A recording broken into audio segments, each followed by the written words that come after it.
Hey, Ryan here with People Loving Nashville. Wanted to give you an update, July 2023, of what we're seeing here on the streets. A lot's happening. Right now we're seeing the biggest numbers that we actually have seen ever. We're continually serving more and more people meals and clothing and resources. It's wild. You know, we've had a relatively mild summer. I know we've had some hot days. But we're seeing that sustain through July, and we're looking through August to see, you know, it's probably going to be the same amount of numbers. There's one specific tension that I wanted to wade into with you for just a moment, though. So in the downtown area, you know, all the development, all the new buildings, all the things that are coming up, it's just eliminating more and more opportunities for people to exist. I think you can imagine that, you know, like used to have, you know, alleyways or buildings or parking garages or just, you know, blank spaces of land that are now high rises or a whole nother building that you didn't even know existed. That right there is just a tension that our friends and neighbors that live outside are experiencing. Less and less places to exist. There's actually been a number of resources that have been offered to our neighbors that live outside in specific camps in the downtown area. But once those particular camps are worked with, then those camps are shut down. So what that means is less and less places for people to exist. So now what are we seeing past that? Okay, less places to exist downtown. We must go outside of town, surrounding cities or even just surrounding those suburbs from downtown Nashville. You know, some places north of Nashville, east of Nashville, south of Nashville. Pockets of new neighbors showing up. And we're hearing this from our community, and we're also seeing that because we know the folks that are saying, hey, I have nowhere else to go. The past 15 years, we've learned a lot here at this organization. And I can't tell you, you know, the end all be all. Here is the prescription to solve this issue.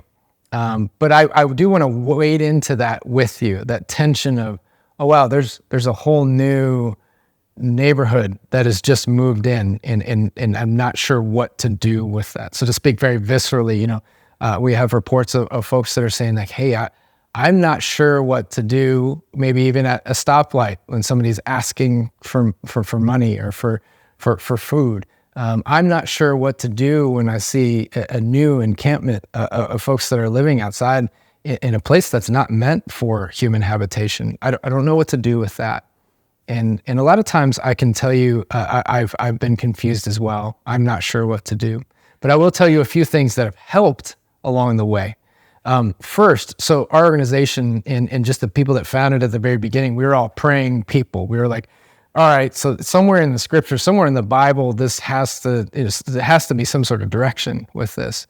And the funny thing enough is that the direction to pray was one of the most influential things for me personally, and I know for a lot of people here.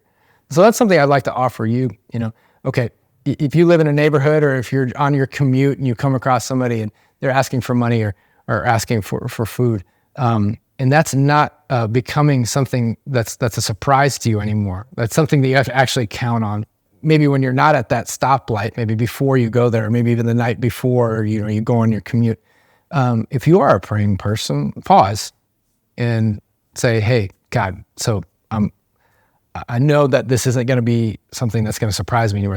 I'm not going to let it catch me off guard that I'm going to come across somebody that's in need. God, how would you have me participate in this? Period. Hard stop. Here's one thing that we've come across a lot, though, is that at that stoplight, if that's a normal thing for you, that can become an opportunity for you just to roll down your window and say hello. You don't even have to help. What we found here in the work that we do on a regular basis is just showing love and just reminding people that they're not forgotten. Goes way farther than you could ever imagine. Specifically for me over the past month, you know, I've had these opportunities to help people in very tangible ways. And in the midst of that, just this past month, I've been reminded, hey, don't get so caught up in the tangibility of helping people where you lose that personal opportunity to just say hello and just be. If you're like, that's just not enough. Hi, my name is Ryan. How you doing today? Okay, your name is Gary. Awesome, we've become friends. You're just like, man, this is not enough. I need to be able to help. I'm going to give you a few pointers and things that we've explored here at People Loving Nashville. One, from the scriptures, we find that there's a lot of rhythm with how God works and how God's people find a good relationship with God. It's not the only way to establish a relationship with God, but it's one way that He's given us. Sabbath. Lots of celebrations in the Old Testament. So saying, okay, you know what, I want to be able to give, or I want to be able to help. I would give you the direction of considering, okay, I want to establish some rhythm. What that might look like is, okay, just once a week, I'm going to bring something tangible. I'm going to bring $5 once a week, or I'm going to bring a sandwich once a week on my commute or wherever you're going to be going. So establishing rhythm with that.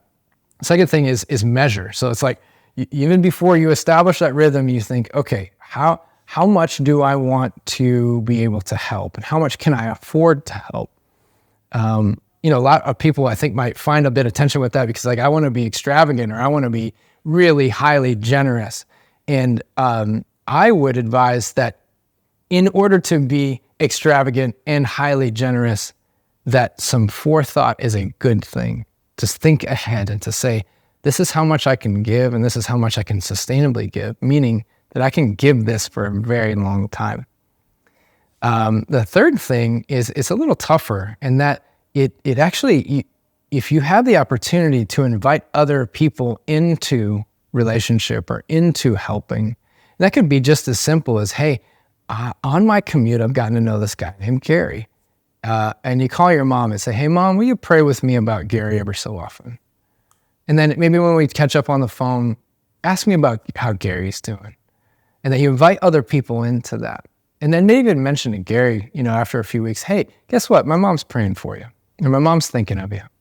And then maybe Mom can send something down, just a postcard or a note, or a gift or something. And you bring other people into that. The healing power of community is something that we see on a regular basis here at People Loving Nashville. It's incredible. I can't tell you enough. And I know that you, even watching this, there's probably parts of your own community like, you know what? Yeah, some really special things happen when people come together, and something's really special with that. So those three things, rhythm, measurement, community, all those three things prop up the idea here now to be highly generous. Where, we hear and think of in Christianity, the cup that runneth over, the water, like I just imagine water from just a fountain coming into a cup and just runneth over.